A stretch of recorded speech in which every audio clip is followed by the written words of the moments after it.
Hello, and welcome to the Bigger Than Us podcast. I'm your host, Raj Daniels, and today I'd like to welcome Aidan Mouat to the show. Aidan is the CEO and co founder of Hazel Technologies, a post harvest crop protection company making biochemical solutions to extend produce shelf life. He holds a PhD in chemistry from Northwestern University, where his doctoral work focused techniques to design and synthesize highly efficient catalysts for transformations of renewables. Under Aidan's leadership, Hazel Technologies won the Clean Energy Challenge in 2016 and the Venture Well Sustainable Practice Impact Award in 2019. Aidan, how are you doing today? I'm doing quite well, Raj. Thanks for having me on. Pleasure to be here. Aidan, thank you for joining. Aidan, I like to kick off the conversation with my guest about something interesting about them that, most people might not be aware of. I had a friend in college. He used to refer to me as the wheel of skills because he would you'd go into any random conversation and I would. It turns out that I've been doing some things in that conversation that nobody really does as a hobby except for people like me. So he'd always go, "Okay, let's spin the wheel of skills." Aidan, shout out a random skill. So I've been a professional musician for the better part of 15 years at this point. Used to be a professional charcutier in Atlanta. I have an IMDb credit. Written a novel. I've been brewing for 15 years. I mean, I could just keep going all day. You know what I mean? That's super fascinating. The other day I was thinking about the term polymath. And, so personally, in the past, I've flown airplanes. I've written a book. I've brewed alcohol when I was younger. So many of these skills that you're mentioning are resonating with me. And I was wondering, how good does one have to be at something in order to be considered a polymath? Any idea on that? It's a fascinating question. So one quote that I always like to keep in mind, or quote fact I like to keep in mind, the word amateur, which sort of has a dirty context, in the modern day, it distinguishes you from professional. The word amateur comes from the Latin word amare, which means, to love. So an amateur is someone who does something for the love of it. And I think there's a really interesting debate and not necessarily to relate this back to my own field, but I think there's a very interesting debate going on in food right now, which is this question of scalability versus quality, right? So I would actually argue that I think probably the people that do things on a one-off basis, certainly you don't have the same kinds of quality control mechanisms that you would for a professional basis.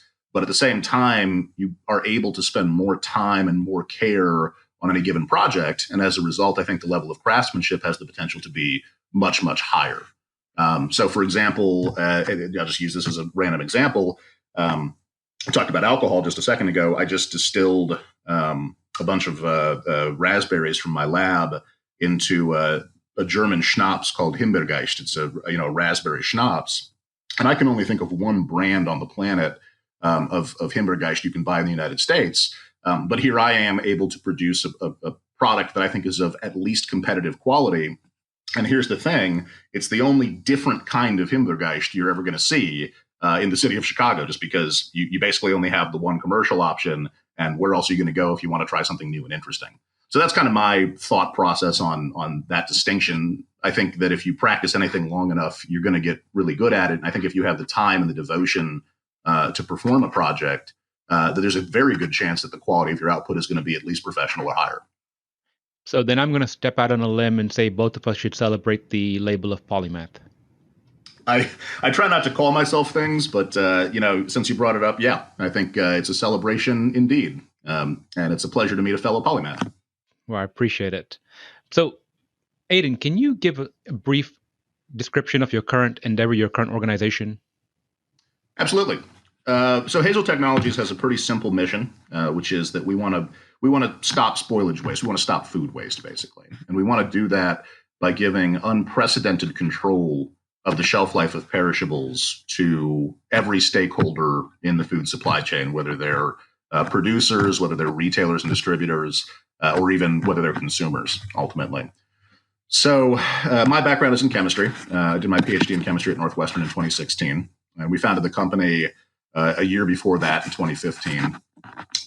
And so you can imagine that our approach to the market is, of course, one that attempts to leverage biochemistry and biotechnology to perform these shelf life extensions on perishables. The other side of that, though, is that what is commonly referred to as a sustainability chemist or a green chemist. So my PhD work focused heavily on transformation of platform chemicals or renewable inputs into platform chemicals, transformations of clean energy relevance, and so forth.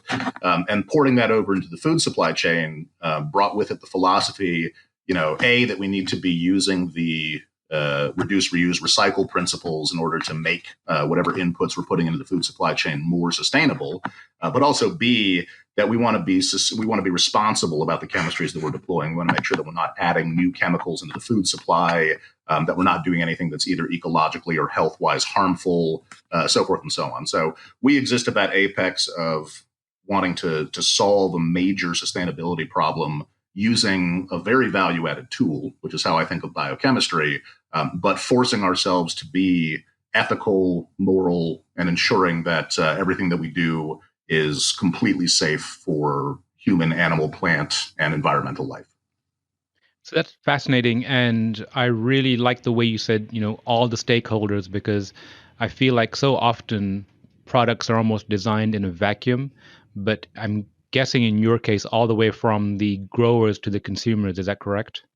Yeah. I mean, we started off our journey working, almost exclusively at the farm level.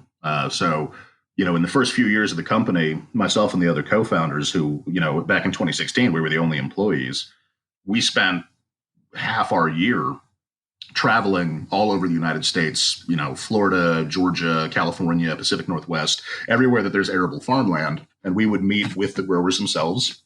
And we would, first off, ask them for their story. We wanted to know about their operations, their needs, and whether or not they had problems that were of the type that we thought we were equipped to solve. And when we heard from enough of them that they thought this was a serious problem, we would introduce our technology proposal. We'd say, okay, here's what we think we want to do. Here's the type of product that we want you to use. This is where we see it fitting into your operations based on how you've described it. Now, is that something you'd like to partner with us on? And that was a very successful approach because I think we listened first to understand the problem, and then that allowed us to actually solve the problem rather than simply proposing solutions to problems that don't really exist in the market. And that journey was deliberately constructed for us to go to one of the most complex marketplaces that exist. Farmers, growers in the United States, certainly, but I think all over the world, are in a very difficult position. They experience both demand and supply side economic problems, such that if you really think through the market in any way, whether you're having a lean year or whether you're having a glut year, whether your product is more popular, whether your product is less popular, farmers always have some kind of negative economic interaction with the market. It's very difficult to win in that market. So we said, well, that's the difficult place. Let's go there and let's work there first. And if we can solve those problems, then we can matriculate that solution down throughout the rest of the supply chain. And sure enough, that's exactly what's happening today. So having started at the grower side, getting positive traction, positive commentary, partnerships, all of these things over the last few years, now the retailers are paying attention. And now we're talking to the retailers and setting up independent solutions for their supply chains as well. And then we envision that matriculating even further and going to the consumer, because once we've proven that we can extend post-retail shelf life, there's no reason we can't take that same technology and put it in the hands of the consumers. So we really have a unified vision of the market where we want our technology to touch every single perishable supply chain on the planet, regardless of what segment of the supply chain it is. Now, I've got a couple of questions in my head. I'm going to try to order them correctly.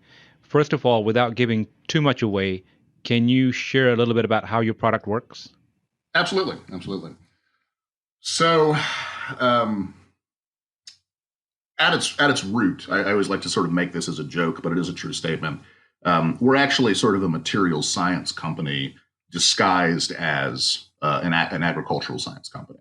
And the reason that I say that is, while we do use bioactive ingredients to achieve shelf life enhancements for perishables, the real innovation that we brought to the market is how we deliver those bioactives. And then that's really where our secret sauce lies. So what we're able to do is we're able to functionalize materials. And when I say materials, I'm including a broad spectrum, but we work almost exclusively with naturally occurring materials. So we're able to functionalize things like wood, dirt, ash, sand, these types of materials.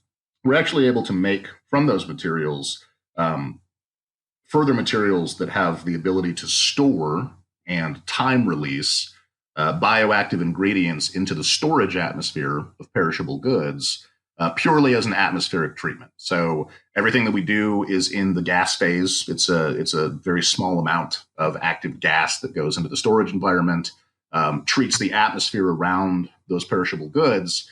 And in doing so, we target specific shelf life problems in those goods that then allows us to extend the shelf life. So I'll give you a concrete example, which is one of our flagship products as our ethylene inhibition product. So ethylene is an aging hormone. It's a gas that is emitted by produce during its life cycle.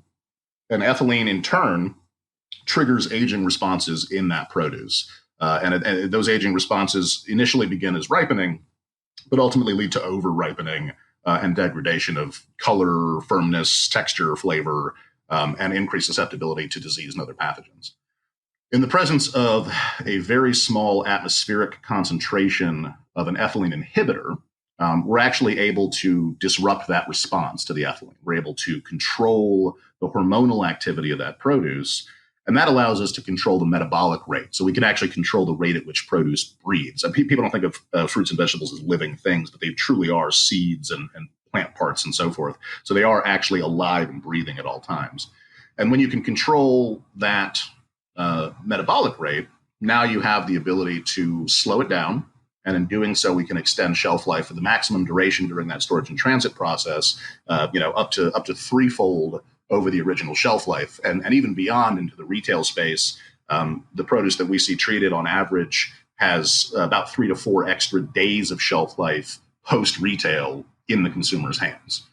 So it's a very powerful technology, and we do it all without ever applying a chemical to the produce directly. We add no new chemicals to the food supply. Everything we do is grass, generally regarded as safe. We have both conventional and organic solutions, so we actually can use bioactive ingredients that are naturally derived. They come from botanical extracts, plant extracts, and things of that nature. And since everything is in the gas phase, there's no residue on the produce to impinge taste or to even present the slightest risk of exposure to anybody in the supply chain. So that's how we play. So if I'm hearing you correctly, you're slowing the aging process. Yeah, that's an adequate way of putting it. When's it going to be ready for human testing? The very same day that humans age via the ethylene senescence pathway. It's interesting though, because people don't. I get that question more often than any other question, but I actually am still amused by it because every time somebody asks me, I think about the what is essentially the unlimited potential of having a platform technology like we have. Because the tendency, I think, for people is to think of things in terms of specific problems. Hey, I've got mold on a raspberry, or hey, this chicken isn't lasting long enough, or hey, this bread went stale. But the thing is, there's an active ingredient out there for each and every one of those problems. And the issue isn't whether or not there's active ingredients out there. It's how are you going to deliver them in a packaged goods context. If my chicken slice is in a foam tray wrapped in plastic, my options for treating that chicken during storage and transit are quite limited unless I found a way to functionalize that packaging environment. Say, for example, by having it contain a small amount of atmospheric active ingredient in the actual packaging materials themselves. So, I don't know about human shelf life extension, unfortunately, but things like nitrate greening in bacon, things like browning and microbial activity on cut meats, things like mildew in leather. These are all problems that actually can be solved using our same technology platform. And indeed, we are developing more solutions as we speak. It's so relevant to me. Last night I was having a conversation with my daughter and we're staring at a brown banana and I was trying to convince her to eat it because it's sweeter, but she would have nothing to do with it. That's a very, so I've always said there's you got 3 legs to the stool in terms of how we're going to prop up the food system, right? One leg is pre-farm gate. So you got to have yield, you got to have production, you got to have technologies that allow you to efficiently harvest goods and ship them out and keep track of everything. So you got that pre-farm gate efficiency piece. The next leg is the supply chain technologies that allow you to get it from point A to point B. And that's where we play. That's what our kind of product is. But then there's a third leg, which is actually what I call consumer behavior modification. And people don't like that phrase because they think it sounds like it's psychological torture. But that means things like marketing, health marketing, advertising, scientific studies, dissemination of scientific information to the populace. And so the idea of you needing to convince your daughter that brown bananas are actually the better ones to eat, that's completely correct. And it is very funny to me that we still have to convince people to do the right thing rather than the more aesthetically proposed thing. So it's a significant problem in the food industry. It's not one that we're working on specifically, other than the science communication piece. But please, by all means, continue to modify your daughter's behavior. Well, and as you were speaking, I've been reading recently that up to 30 to 40% of produce gets thrown away because of issues regarding, some of these issues regarding ripening and not being able to last long enough. So I think from that perspective, the impact can be tremendous. Yeah, absolutely. I mean, in the United States, too, the principal criterion for produce selection by a consumer is aesthetic, right? It's the joke about American tomatoes is, of course, that they don't taste good. They're basically just cardboard with tomato flavoring. And that's because we've created a supply chain that emphasizes getting the form of that tomato, getting the shape and the weight and the external skin of that tomato exactly right for the consumer, without so much being concerned about what the flavor profile looks like. And the other side of that is those tomatoes continue to be purchased, right? So there's some truth to that economic statement that the American consumer at least buys tomatoes based on aesthetic preferences rather than based on taste criteria. Now, the entire market doesn't trend that way. There are lots of high value tomatoes. They are fantastic tasting, and they actually command a majority of the price-based transactions in the country because if you can get $4.99 a pound for a pound of organic tomatoes, but you can only get 20 cents a pound for a pound of conventional beefsteaks. Obviously, one of those has a lot more revenue potential than the other. But it's an interesting market dynamic to have to work with. And, it's something that is true, I think, no matter where you go, that the choices that a consumer makes for their dinner plate are going to be driven by a number of different factors. Taste is certainly one of them. Aesthetic presentation is one of them. Price is another one. And so we have to think about all these things in context. I feel that way about blueberries. I feel blueberries are very hit and miss regarding flavor. Sometimes you get a bunch and you can't taste anything. Yeah. Well, I'll tell you, I mean, I don't know how much you've looked into that market, but there was an article that was published in a trade magazine about, I want to say maybe 6 months ago, and it identified that the number one criterion for high-value blueberry pricing is what they call waxy bloom. So if the blueberry has waxy bloom, they can charge $3.99 a pint for it. And then if it doesn't have that waxy bloom, then the quality of that decreases from there. I think the ironic thing about that is that means then that you can sell a completely unripened blueberry that has just been sort of shined up and shipped out before it's had any chance to mature whatsoever. And it will taste exactly like nothing. It'll taste like cellulose. But if it's got that waxy bloom on it, they'll still sell it at $2.99, $3.99 a pint, Whereas what you really want is the dark blue, almost a little squishy, very tart and very sweet simultaneously variety. And that's just not aesthetically presented with the right criteria. Right. Just something with a stronger flavor profile. So I'm glad to know I wasn't imagining things. So, nope. Aidan, switching gears a little bit, the focus of the show is, the why behind people do what they do. There's an opportunity cost for you to be pursuing your current endeavor. What drives you? What's your why behind what you do? I'll tell you the origin story. And I think it's indicative of a number of perspectives that I hold. So I'll link it back into my personality in a moment. But when we started the company, I really had no background in agricultural technology whatsoever. I was a pure scientist. I had been doing laboratory science since I was about 20 years old. So this was in 2015. So I was just about 28, 29 at the time. So I'd been about a decade of laboratory science. In 2014, 2015, I was the chemistry fellow for a group called the Institute for Sustainability and Energy at Northwestern, Aidan. And in that fellowship, two things happened to me. One was that I went through some coursework that was intended to expose me to broader challenges in technological sustainability and world systems.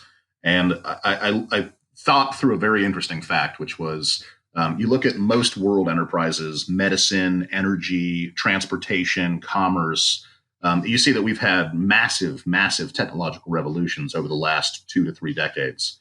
We're at a point now where wind energy and solar energy are cost competitive with natural gas in the United States, which is the cheapest natural gas that humanity has ever seen. So renewables, have come so far so fast, and that's all because of the technology presence.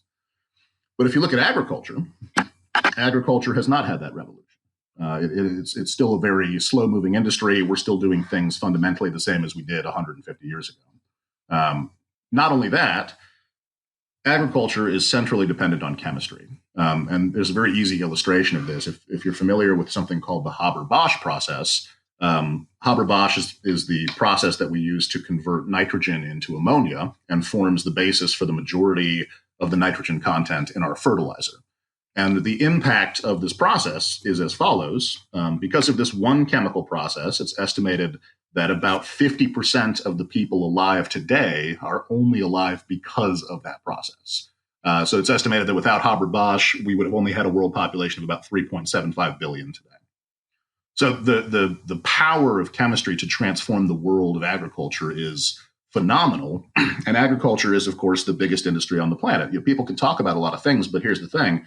There's only one industry that's guaranteed to touch every person on the planet every day of their lives, and that's agriculture, because we all have to eat.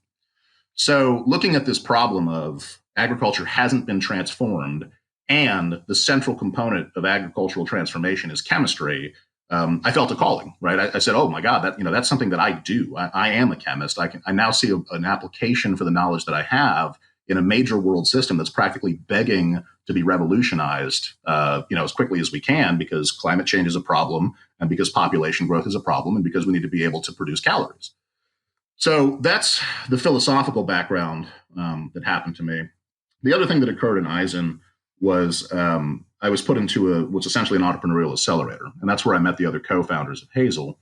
And that's where we started the company. And that was a very interesting experience for me as well. I'll talk about that a little bit less, but basically it had never occurred to me that I could just run my own business. And so being given some of the tools and being put into a position where I had good networking opportunities, good fundraising opportunities, and just generally being educated in the science of what it is to become an entrepreneur, that was very transformative for me. So you put those two things together, that massive passion now for using what I know to revolutionize a world system at a time when the world desperately needs those kinds of revolutions, and then being given a toolkit and meeting other co-founders who were passionate about the same concept. That's really what was the genesis of the company for me.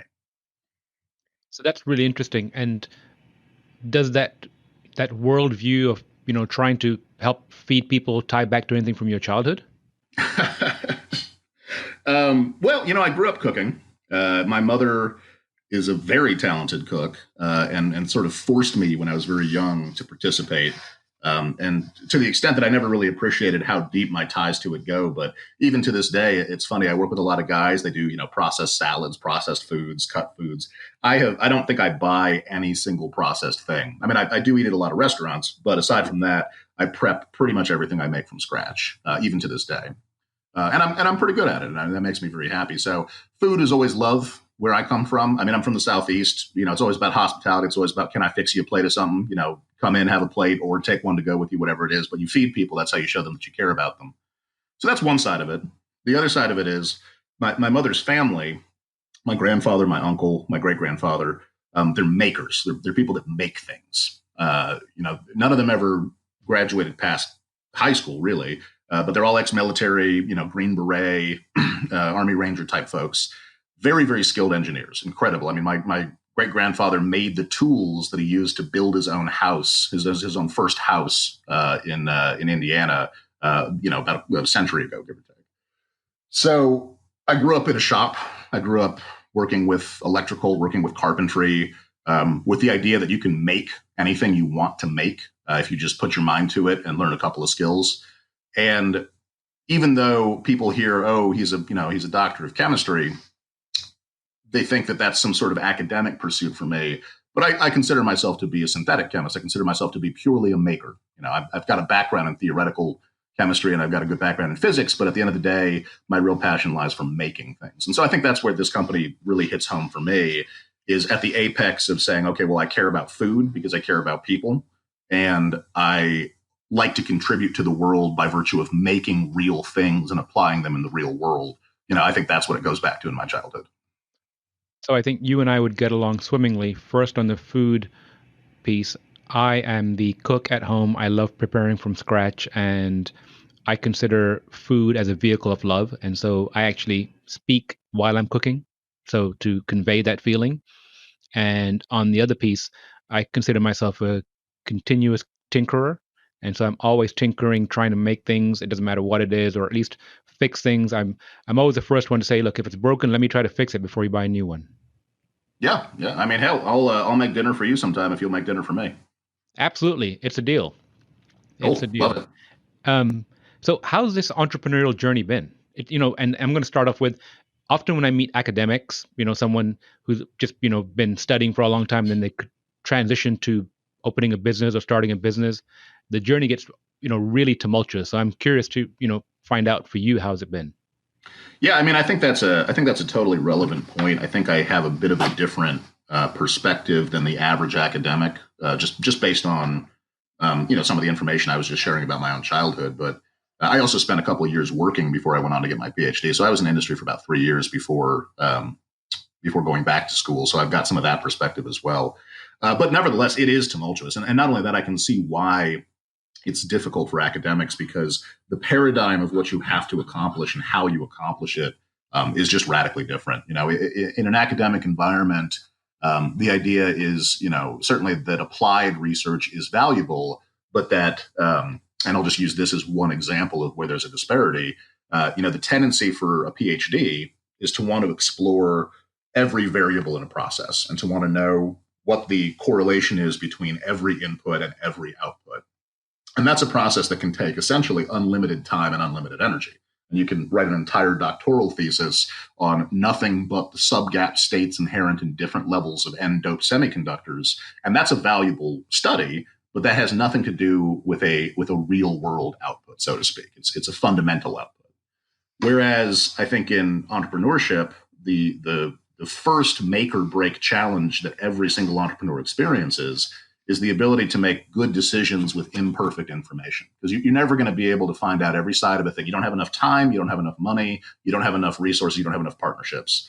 And if you spend too much time navel gazing, and that's a pejorative term, but I do think that it's relevant, at least in the company context. If you spend too much time internally focused on quality metrics and information output that have nothing to do with your company metrics and company output, then you can't run an effective company. You're not going to hit your revenue targets. You're not going to have good hires. You're not going to be able to communicate your successes adequately to critical stakeholders and partners. So I use that as one example. I think there's a number of other examples, but I would say that's one of the big ones that struck me, was from a risk analysis perspective. And I have a bit of a history as a gambler, so I'm used to the idea of risk analysis being a probabilistic outcome. You have to think about your decisions as probabilistic fractions of success rather than saying, okay, I'm going to wait to make a decision until I know every single piece of input. So staying along with that, question I like to usually end the interviews with is, what advice, if you could share advice with the audience, what would it be? Is that a life advice question or an entrepreneurship advice question? You pick it. um, I feel like they come together. I feel like everyone should have an entrepreneurial mindset. That's just me. Well, I mean, I think that's a fair point too. I guess I would say, I mean, the number one thing that I think struck me, and man, okay, well, this is going to get a little heady, but I'm going to say it anyway because I think this is very important to me. My personal life changed a lot when I started the company, and it's changed a lot because I've always had a salary. So back in my 20s, I was making money in an industry. You made money every day. You knew you were making money that year.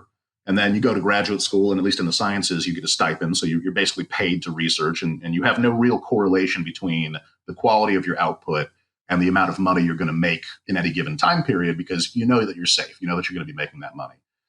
And when you start a company, that safety net evaporates. All of a sudden you're counting your salary monthly. You're going, okay, I've got X number of months of runway. I got to do something within the next 6 months, or I'm not going to have a job anymore. And I'm going to have to go look for a job, and I don't have any safety net. And that became that was a very stressful situation initially.